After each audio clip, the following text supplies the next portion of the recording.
Saudara, pernyataan Presiden Prabowo Subianto soal koruptor dimaafkan jika uang yang dicurinya dikembalikan mendapat sorotan banyak pihak. Lantas apa dasar hukumnya? Hingga seperti apa mekanismenya jika rencana itu dilaksanakan? Kita ulas lebih dalam lagi bersama anggota Komisi 3 DPR dari fraksi Partai Kebangkitan Bangsa, Hasbialah Ilyas yang sudah hadir di studio. Selamat malam, Pak. Malam. Sehat, Pak? Alhamdulillah. Baik. Lalu juga bergabung melalui sambungan virtual ada peneliti Pusat Kajian Anti Korupsi UGM, Zainur Rohman. Selamat malam, Pak Zainur. Selamat malam, Bapak-bapak. Baik. Selamat malam, Pak Jeno. Ya, Pak Hasbialah, kalau melihat pernyataannya Pak Prabowo sebenarnya ini nggak biasa kan ya, seorang presiden memaafkan perilaku korup seorang koruptor begitu dengan maksud ya kalau mau dimaafkan kembalikan semuanya. Apa yang Anda maknai dari pernyataan Pak Prabowo?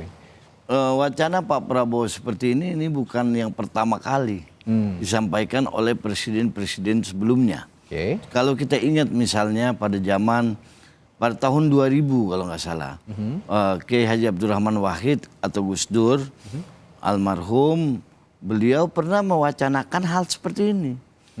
Pada waktu itu selesai reformasi, korupsi, negara kita sedang giat-giatnya membersihkan KKN. Pada waktu itu wacana seperti ini disampaikan oleh Gus Dur. Silahkan kembalikan uangnya dan kita akan berikan amnesti. Nah, kalau gitu di era Gus Dur pada saat itu, impact-nya positif gak untuk pengembalian uang yang diduga hasil korupsi itu tadi? Ya. Kita belum bisa ya mengatakan pada waktu itu karena Gus Dur pada waktu itu cuma 2 tahun kepemimpinan beliau. Dan kita lihat penurunan korupsi di zaman Gus Dur itu sangat menurun. Bahkan banyak tokoh-tokoh politik juga yang masuk, tokoh-tokoh senior politik yang masuk penjara pada waktu itu. Jadi ini wacana saja yang disampaikan, menurut saya wacana disampaikan oleh presiden. Nah, memang kalau kita lihat di undang-undang, kalau menurut undang-undang nomor 31 tahun 99, kemudian diubah dengan undang-undang nomor 20 tahun 2001, tindak pidana korupsi tegas disebutkan bahwa pengambilan kerugian negara tidak menghapus pidana. Oke, tapi begini Pak Hasbialah, kalau kita meriset para pejabat kementerian, menteri lah pada saat era Presiden Abdurrahman Wahid pada saat itu, sepertinya tidak ada menteri yang korupsi, yang ada justru kasus Bulog kalau saya lihat waktu itu, dan itu bukan menteri, sehingga ya pantas kalau memang pada saat itu tidak ada pemutihan para koruptor yang diminta mengembalikan uang negara. Mungkin saya mereview ke memori ke belakang ya. Dan belum ada KPK ya pada saat itu. Belum ada KPK. KPK pas ada pada zaman Bu Megawati. Kita lihat pada waktu itu Kejaksa Agung pada waktu itu yang meninggal di Mekah, siapa itu saya lupa namanya, sangat, bahkan tokoh partai politik saya tidak bisa menyebutkan, itu dimasukin penjara pada waktu itu. Sampai masuk penjara, tokoh politik pemenang kedua pemilu pada saat itu, pada tahun 99 ya, dimasukkan penjara. Nah ini memang menurut saya agak realistis Pak Prabowo berbicara seperti ini. Kenapa? Daripada uang hilang, sekarang sudah berapa ribu orang yang dimasukkan ke penjara, tapi uang negara tidak kembali. Dibanding uang yang dikorupsi dengan uang yang kembali itu sangat sedikit menurut saya seperti itu. Oke, saya ke Mas Zainur dulu. Kalau dari pandangan Anda bagaimana secara hukum? Karena kalau tadi menyimak pernyataannya Pak Yusril segitu sebagai Menteri Hukum, juga Menko Hukum dan IMIPAS ini juga mengatakan bahwa pantas diberikan abolisi, amnesti dan segala macamnya untuk koruptor. Tapi menurut Anda pantas nggak seperti itu? Ya, saya tidak menyangka kalau ternyata cara yang akan digunakan adalah dengan menggunakan pendekatan amnesti dan abolisi. Betul, itu kewenangan presiden yang dijamin di dalam Undang-Undang Dasar. Tinggal nanti dipilih, kalau amnesti abolisi berarti harus tanya kepada DPR. Kalau gerasi rehabilitasi tanya kepada Mahkamah Agung. Tapi menurut saya ini too much, terlalu berlebihan. Tadinya saya pikir ini akan dilakukan perubahan terhadap pasal 4 Undang-Undang 3199 Junto 20 2001. Karena yang hukum berlaku saat ini itu tidak memungkinkan adanya semacam pengampunan terhadap pelaku tindak pidana korupsi. Kalau dilihat dari niat, mungkin niat Pak Prabowo baik ya, untuk orang agar bertaubat, agar uang negara itu bisa kembali. Tetapi menurut saya caranya ini saya mempertanyakan apakah ini cara yang tepat kalau mau memberikan amnesti dan abolisi.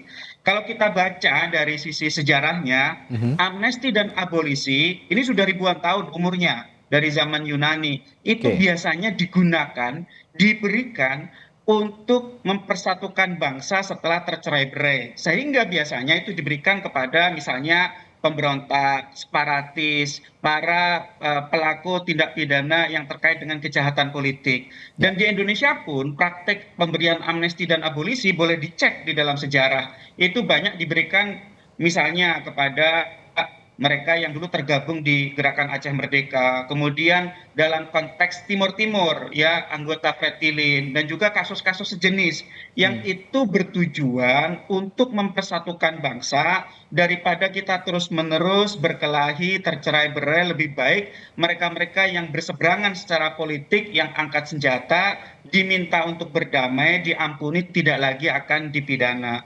Tapi kalau diberikan untuk pelaku tindak pidana korupsi, menurut saya tidak tepat. Itu jenis tindak pidana yang berbeda antara misalnya separatisme atau kejahatan politik dengan tindak pidana korupsi. Kalau kejahatan politik jelas, pelakunya juga jelas, gitu ya.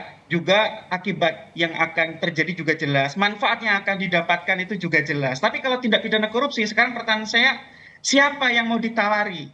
Yang kedua, harta sejauh mana yang diminta untuk dikembalikan. Berarti kan harus dilakukan identifikasi. Dalam arti apakah tawaran itu bersifat terbuka, ditindaklanjuti dengan investigasi, kemudian untuk melakukan validasi terhadap jumlah hartanya dan seterusnya. Sehingga menurut saya ini bukan cara yang tepat menurut saya. Ada cara lain yang itu justru seharusnya lebih permanen, bisa diberikan terhadap semua tindak pidana korupsi. Yaitu melakukan kriminalisasi terhadap illicit enrichment. Caranya bagaimana?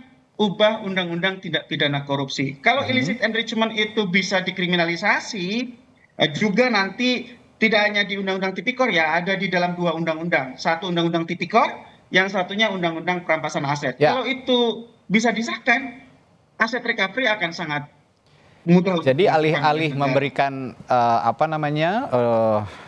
pemaafan seperti ini, ya lebih baik fokus ke perampasan aset kalau memang niatnya untuk mengembalikan uang negara, begitu, Bung Zainur kira-kira? Betul sekali. Nah, sejauh ini Anda melihatnya, Pak Hasbiala, untuk undang-undang perampasan aset sendiri, pembahasannya sudah sampai mana di DPR? Memang sudah diajukan, karena kebetulan sekarang ini kita lagi reses, mungkin setelah Januari mungkin akan dibahas tentang. Tapi masuk dalam prolegnas itu?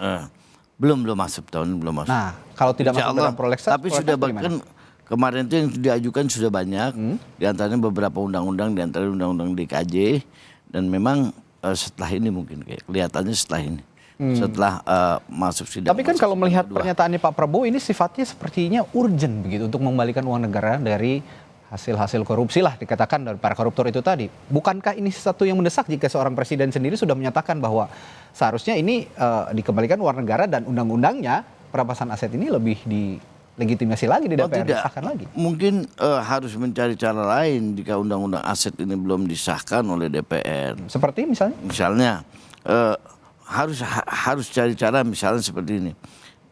Diberi tadi apa yang disampaikan oleh Pak Yusril misalnya, harus diberikan amnesti, harus mungkin cara pandang berbeda antara Pak Yusril dan profesor kita ini. Nah, karena negara ini dalam kondisi ekonomi, kalau menurut kami ini yang tidak baik-baik saja hari ini. Makanya harus mengambil terobosan. Dan Pak Prabowo juga yang Pak Prabowo sampaikan, tadi beliau mengatakan tidak pasti kok, mungkin ada kalimat, ayo silahkan kembalikan bertobat.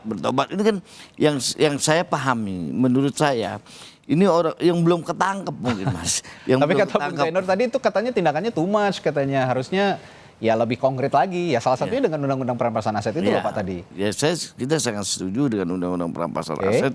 Memang kalau kita menunggu undang-undang kan mungkin bisa makan waktu 1 tahun, 6 bulan, setahun. Ini kita harus mengambil langkah cepat. Makanya dari awal saya pada waktu fit and proper test di Komisi 3, saya dengan tegas mengatakan kepada calon pimpinan KPK pada waktu itu, pencegahan ini harus dijadikan pribandona. Oke. Pencegahan jangan hanya penindakan, itu kira-kira ya. Terakhir singkat saja Bung Zainur, kalau memang perampasan aset saja tidak masuk prolegnas, bagaimana menekannya kalau untuk bisa mengembalikan uang negara kira-kira dari para koruptor ini? Ya, menurut saya ada 2 rancangan undang-undang ya untuk mengkriminalisasi illicit enrichment. Rancangan undang-undang perampasan aset betul, tetapi itu kan non-conviction based asset forfeiture. Yang kedua adalah revisi undang-undang tipikor. Dua-duanya itu perlu dilakukan. Nah, kalau tadi pertanyaannya itu terlalu lama, maka bisa dioptimalkan dengan pendekatan undang-undang tidak pidana pencucian uang. Jadi polisi, jaksa, KPK ketika menangani perkara korupsi gunakan selalu pasangkan dengan undang-undang TPPU. Itu follow the money. Juga punya banyak kelebihan, fitur-fitur yang memudahkan aparat penegak hukum untuk set recovery. Yang memang mungkin tidak akan sehebat illicit enrichment ketika dikriminalisasi di Undang-Undang Tipikor dan Undang-Undang Perampasan Aset. Tetapi setidak-tidaknya dengan apa yang diatur dalam Undang-Undang Tidak Pidana Pencucian Uang, saya percaya itu bisa juga digunakan untuk mengoptimalkan aset recovery. Tetapi sekali lagi, kami paham betul maksud Presiden Prabowo. Ini sekarang bola ada di tangan para pembantu beliau. Nah, saya mohon para pembantu beliau juga satu pikiran. Kadang-kadang saya baca ada pernyataan berbeda-beda antara Pak Menko dan Pak Menkum. Tidak padu gitu ya. Misalnya kemarin soal KPK gitu ya. Jadi kita dukung kok kalau upaya Presiden untuk berantas korupsi. Tapi caranya jangan juga memberi insentif kepada pelaku tindak pidana korupsi ini. Seakan-akan kemudian bisa dimaafkan. Ya. Presiden punya komitmen tinggi untuk membalikan uang negara yang dirampas lah dalam tanda kutip ya oleh para koruptor. Tapi ya sayangnya undang-undang perampasan aset belum masuk prolegnas, tapi ada kanal-kanal lain yang akan dilakukan termasuk revisi undang-undang tipikor yang juga akan dibahas di Komisi 3 DPR. Bukan begitu ya Pak Hasbilah? Baik, terima kasih anggota Komisi 3 DPR dari fraksi PKB, Hasbilah Ilyas, dan juga dari peneliti Pukat UGM, Pak Zainur Rahman telah berbagi perspektifnya malam hari ini. Terima kasih, sehat selalu Bapak-Bapak.